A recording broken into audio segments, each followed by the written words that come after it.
My parents sneered, "You're nothing without our name," as they publicly cut me off during our company's gala. I grinned and said, "We'll see." But 1 month later, they begged for my help. At our company's annual gala, my parents cut me off in front of hundreds of people, claiming I was no longer part of the family business. I smiled and told them, "We'll see." In the month that followed, I launched a quiet but powerful startup in the same industry that started pulling their clients away. They came crawling back, asking me to save them. I told them no.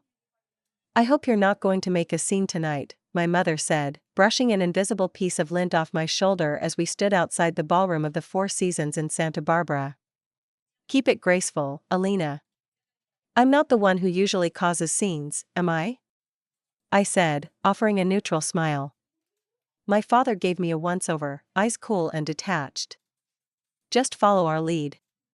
That was the last thing they said to me before stepping on stage that night, and moments later, cutting me out of their company and their legacy, publicly, without warning.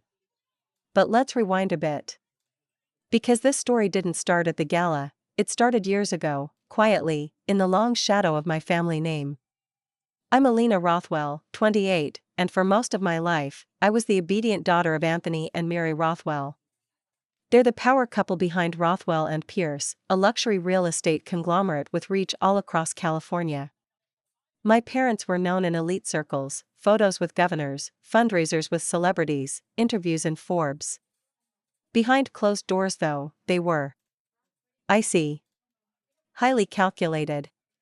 Raising me wasn't about nurturing, it was about building in air. Everything about me was curated. Where I went to school, who I associated with, even how I presented myself publicly. I'd been groomed to be the future of their empire since I was in braces. But I always knew I was more than what they allowed me to be. At Stanford, I studied business and finance, like they wanted, but behind the scenes, I started learning about tech, particularly data analytics. That's where I met Paige and Rami. Two brilliant minds who were, like me, curious about how AI and machine learning could shake up traditional industries. We stayed friends after college and would meet for coffee or drinks to talk about potential projects, especially in real estate. It started as a side project. Late nights, coffee-fueled brainstorms, whiteboards in my apartment. We called it SiteMaker. It was an idea rooted in what Rothwell and Pierce lacked: adaptability, foresight, and innovation. Our software used AI to predict real estate trends and market shifts before they happened, giving clients a huge edge. I worked on it in secret for nearly 2 years while maintaining my role at RNP as VP of Marketing. I knew if my parents caught wind of it, they'd shut me down instantly. Not because they feared failure, but because they feared competition. They'd always believed the industry bent to their will. Then came the gala. The annual Rothwell and Pierce Gala is this ridiculous, extravagant event meant to show off power and wealth under the guise of philanthropy. Politicians, investors, tech moguls, it was a who's who of California's elite. I was supposed to speak after them that night. Nothing major, just a short message from the younger generation, thanking donors and highlighting our charity partnerships. But instead, my father took the mic and, with a smile, announced my departure from the company. He said it like he was giving me freedom. He framed it as if I'd decided to pursue my own path and that RNP would be refocusing leadership to prepare for new growth. My mother stood next to him, smiling serenely as if I'd just been married off instead of disowned. The crowd clapped, awkwardly. Many turned to look at me. I was seated at the front table, next to the mayor of Santa Monica. I didn't stand up or protest. I just smiled. And when the microphone was briefly passed to me, I said simply, "We'll see." It wasn't anger I felt. It was a relief. The next morning, I quit pretending. I poured myself into SiteMaker full-time. We launched our beta within 2 weeks, quietly offering our services to a handful of medium-sized investors we trusted. Paige worked PR angles through her old media contacts. Rami tightened the algorithm. I used my insider knowledge of the real estate world to offer clients something RNP never could: speed, accuracy, and transparency. By the end of the 3rd week, 3 major clients of RNP had reached out to us directly. By the fourth week, a Bloomberg article ran with the headline, "Former Heiress Disrupts California Real Estate Game with Groundbreaking Tech." My phone blew up. I ignored most of the calls, especially the ones from my parents. Eventually, I got a text from my mother, "We'd like to meet. Lunch? This week." Out of morbid curiosity, I agreed. We met at the rooftop restaurant of the Waldorf Astoria in Beverly Hills. They were already seated when I arrived. My father stood to greet me, stiffly. My mother kissed the air beside my cheek like nothing had happened. They made small talk. Asked how I was. Comment on how well I looked. I waited. Finally, my father sighed and got to the point. "Rothwell and Pierce is losing ground. Your software has made waves. We underestimated you." I didn't speak. He glanced at my mother, then back at me. "We'd like to propose a merger. Bring SiteMarker under RMP's umbrella. You'd lead the tech division. We'd offer equity. Full control over your team. A place at the table." I took a sip of water and asked, why would I merge with a company that publicly humiliated me? My mother flinched. "We made a mistake." "No," I said. "You made a calculation. You just didn't expect me to be more than a pawn." They sat there quietly. For the first time in my life, they looked not powerful. Just two aging business people realizing they no longer had control over their legacy. "I'm not interested," I said, and stood up. They didn't chase me as I left that rooftop. They didn't call out or send a follow-up message that day. I think they were too stunned. For once, I was in control of the conversation, and I didn't have to scream to be heard. In the weeks that followed, their silence said everything. I kept building. We expanded SiteMaker into new cities, Phoenix, Charlotte, and Denver.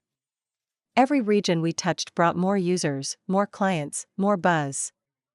The predictive analytics were outperforming the best in the industry, and even some major hedge funds were knocking on our door. Internally, our team culture was a complete contrast to RMP's. We had brainstorming nights with takeout and wine, no rigid dress codes, no scripts on how to smile for the cameras. I didn't hire for pedigree, I hired for heart, for curiosity, for grit. And we flourished. I heard from my old assistant at RMP, Clara. She messaged me on LinkedIn, a bit cautiously at first. "I know things ended badly. But if there's ever an opening, I'd love to be part of what you're doing. It actually looks meaningful." I brought her in within the week. And I paid her double what she made under my parents. By month 2, the shift in the industry was undeniable. Word was spreading that RMP was losing clients left and right. Their investor base was drying up. Several mid-tier firms that had once lined up to co-brand with them now partnered with us instead. Our software had become more than a tool, it was a new standard. The thing that shocked me most? How fast people turned. Legacy means little when numbers start to fail. When you're on top, people celebrate your name. But when you stumble, even slightly, most will jump ship and swim to whoever's keeping them afloat. I wasn't gloating. I was learning. Meanwhile, my parents tried to save face. They attempted a mini PR tour, showing off their new innovations, which were really just outdated digital dashboards and flashy but shallow press pieces. It all felt desperate. Then, the second call came. This time, from their CFO, someone I'd known since I was 16. He sounded nervous. "They won't say it, but they need help. They're preparing to downsize. Possibly sell a branch." I didn't give him an answer. I didn't need to. Paige pulled me into a meeting the next day, holding her phone with an amused expression. "You won't believe this," she said. "Your mother tried to get a private investor to sabotage our next funding round. Claimed we were running on vapor." I blinked. "And?" "He told her we had one of the strongest forecasts he's ever seen. Then he emailed us directly to ask about investing." It was surreal. For so long, I'd tried to prove myself to them. To get some sliver of recognition, a nod, a word that said we're proud. But now, in the absence of their approval, I'd found something better: respect from people who didn't owe me anything. And still, they didn't stop trying. The third message came in the form of a letter. Hand-delivered. It was on thick paper, my father's initials stamped in gold. Inside, a formal proposal to acquire a 51% stake in SiteMaker. Terms included full creative control for me, total autonomy for my team, and a public statement of reconciliation. It would have given them partial ownership, but they wouldn't have control. It was tempting for a moment. But then I read the fine print. A clause about future expansion needing joint approval. Subtle, but not invisible. Still trying to keep me on a leash, just a longer one. I didn't reply. A week later, I heard they'd laid off 60 employees. People I used to know by name. People who worked the early shifts, stayed late, always smiled politely at the family name. I asked Clara to reach out to a few of them.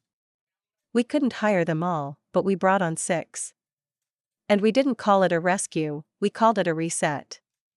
Some of them cried during orientation. As SiteMaker reached its 6th month, we closed another funding round, Series B, this time at a $92 million valuation.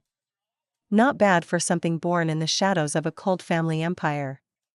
Rami surprised me that day with a custom cake, frosted in teal, our brand color. "You're not just winning," he said. "You're rewriting the rules." I didn't feel like I was winning. I felt like I was healing.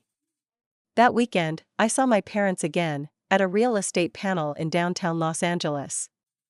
I was invited as a guest speaker on the topic of tech innovation in traditional markets. My mother sat 3 rows back in the audience.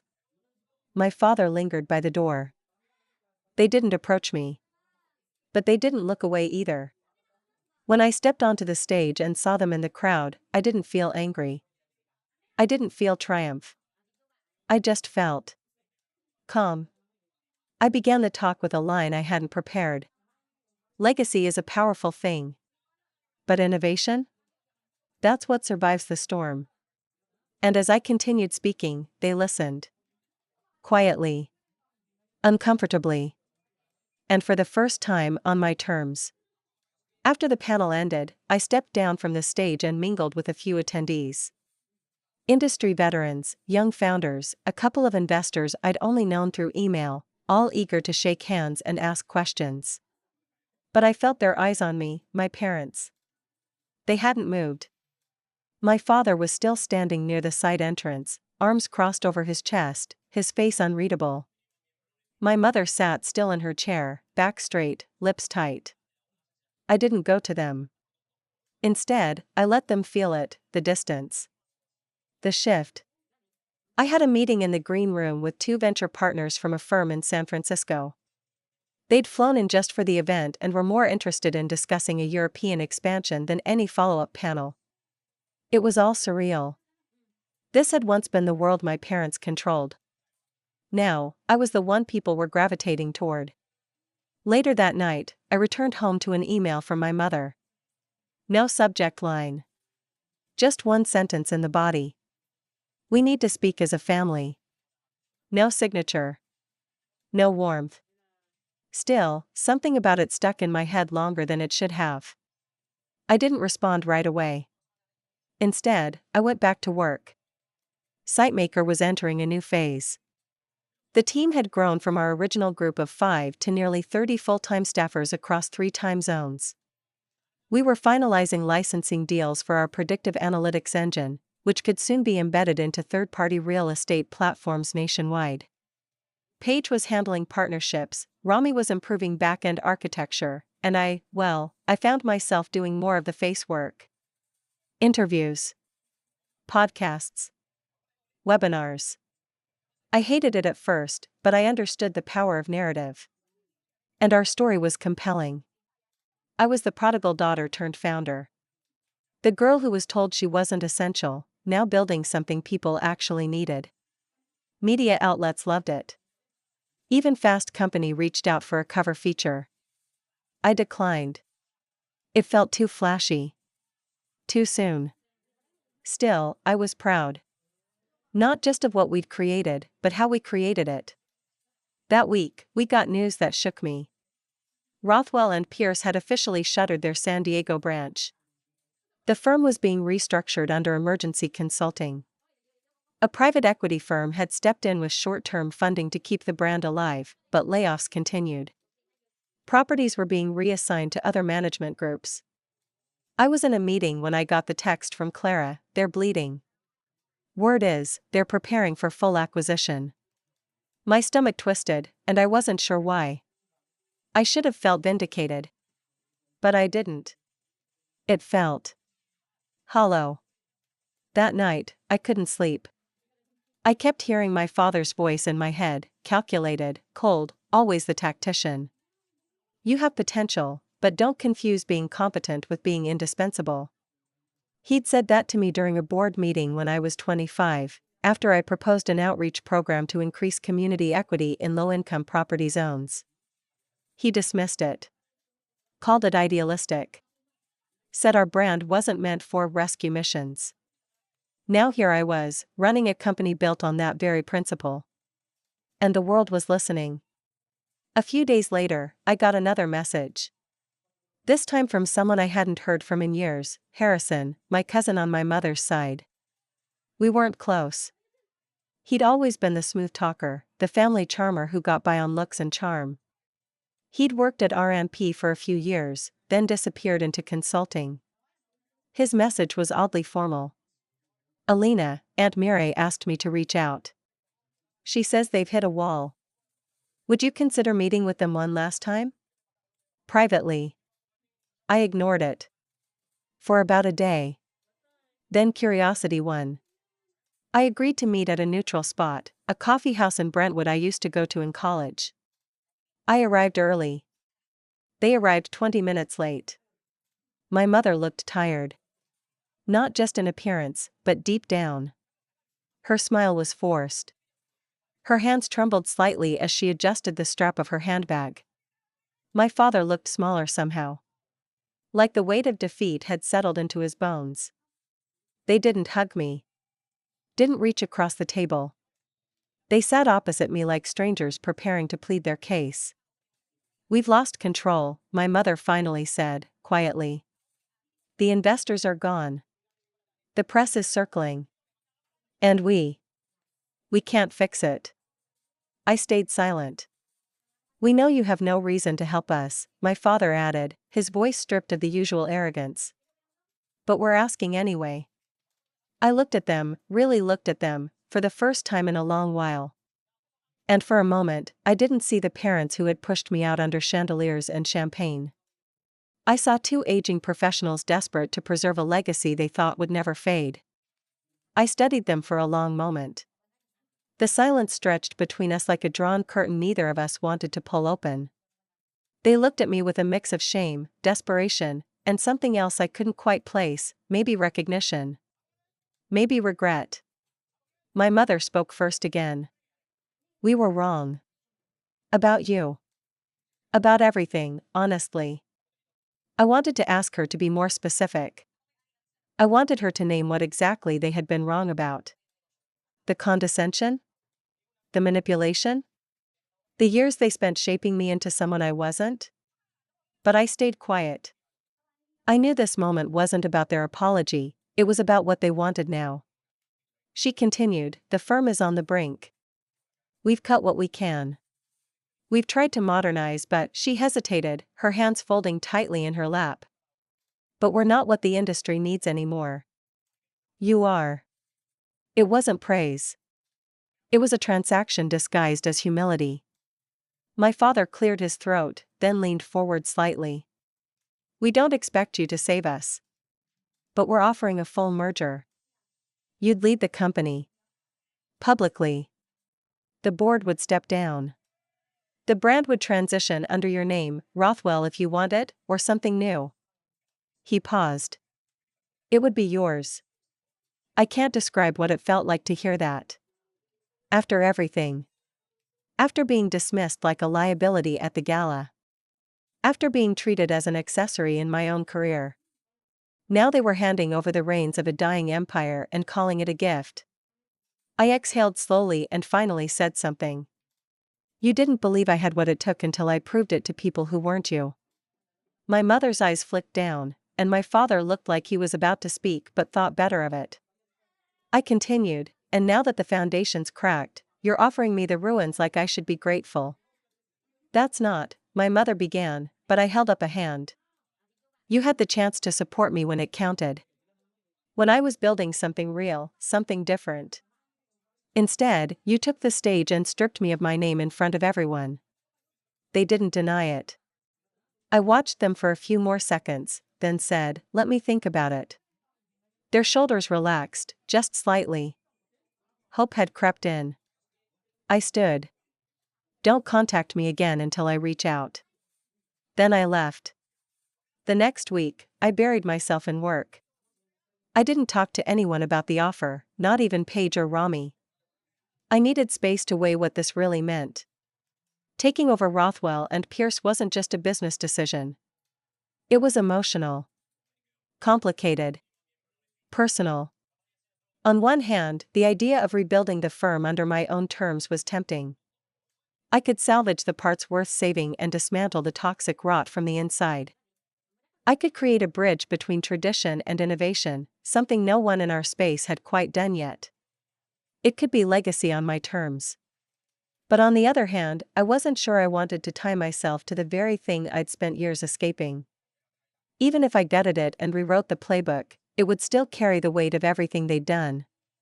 The name, the history, the entitlement.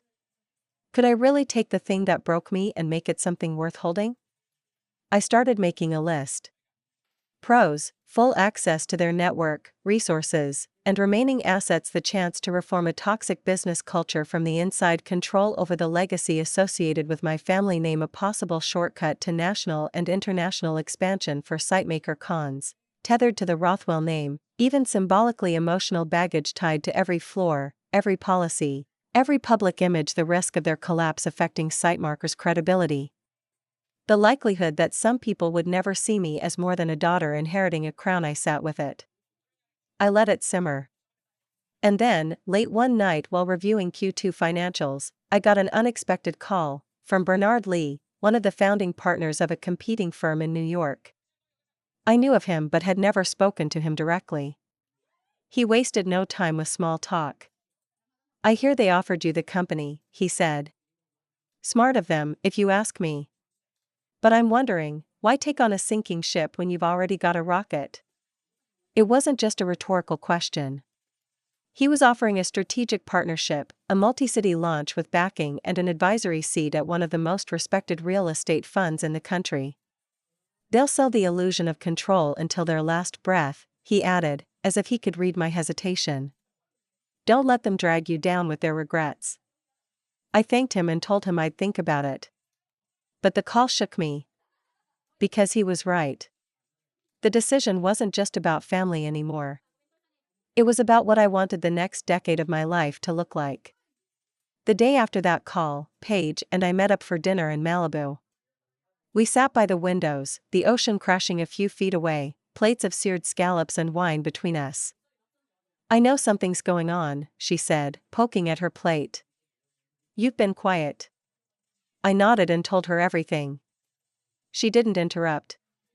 Just listened, eyes focused and calm. When I finished, she took a sip of her drink and said, so what? Do you want permission? I blinked. What? To walk away. To tell them no. To stop giving them oxygen.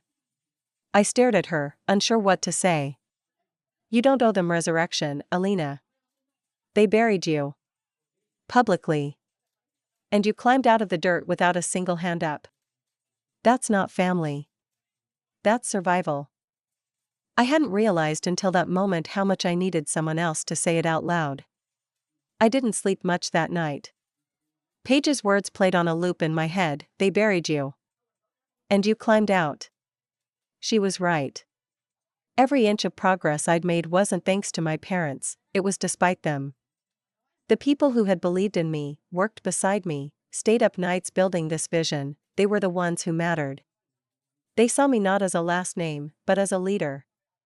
By the next morning, my mind was clear. I called Bernard Lee first. "Let's talk about expansion," I said. Then I wrote the email. Not long. No emotion. Just facts. "After consideration, I am declining your offer for merger or leadership transition. While I recognize the legacy of Rothwell and Pierce, I have built a future that does not depend on salvaging its past. I wish you both clarity and peace as you navigate what comes next." Alina. I hit send and didn't wait for a response. I didn't need one. The media got wind of the acquisition rumors soon after. Some reports claimed I was negotiating a buyout. Others speculated a hostile takeover. But when the truth came out, that I had passed on the opportunity to save my parents' empire, it sent ripples through the industry. It was poetic in a way. A daughter discarded like yesterday's headline had built something stronger, faster, more relevant, and then walked away from the very people who tried to erase her. And I didn't stop there. Within weeks, Sightmarker announced a strategic partnership with Bernard Lee's firm, launching a joint platform that would become the standard for data-driven commercial investing in the Northeast and Pacific regions. We opened 2 new offices, including one in the heart of San Diego, the same city where Rothwell and Pierce had closed their branch. And as a final move of poetic closure, we bought the building that had once housed RMP's regional headquarters. I didn't tear it down. I renamed it the Sightmaker Center for Housing Innovation. A co-working space and research hub dedicated to creating affordable, tech-forward housing solutions for underserved communities. Everything my parents once called idealistic. It was funded by grants, private investors, and part of our quarterly revenue. We hosted our first public panel in the building 3 months after acquiring it. Local developers, educators, and young founders were invited. Clara ran the operations. Rami gave a talk on ethical AI use. Paige handled press like a pro. As I stood in the lobby that night, looking up at the clean, modern signage where the old gold Rothwell and Pierce logo used to hang, I felt something shift in me. Not revenge. Freedom. Eventually, I heard from them again. A letter this time. Longer than the last. Apologetic. Vulnerable in a way I had never seen before. They acknowledged everything, how they had controlled, dismissed, humiliated me. They said they were proud, not of the company I built, but of the strength it must have taken to walk away from theirs. They asked for a conversation. Not as business partners. As parents. I haven't responded. Maybe one day, I will. But for now, I'm busy building something real. Not from inheritance, but from the ground up. And every time I see the Sightmaker logo in cities where their name used to be, I smile. Because they said I was nothing without them. But I showed them, I never needed their name. I had my own.